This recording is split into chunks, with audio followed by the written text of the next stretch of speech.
તમારું નામ શું છે? નામ બહુ ઓકે. અને આપણા ગામનું નામ, તાલુકાનું નામ, જિલ્લાનું નામ, રાજ્યનું નામ, દેશનું નામ, આપણી રાષ્ટ્રીય ભાષા,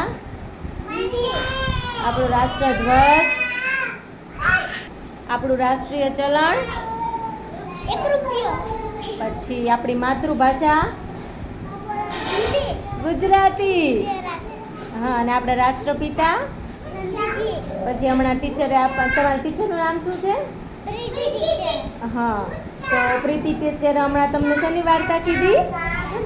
ઊંટની. તો ઊંટ ક્યાંનું પ્રાણી છે?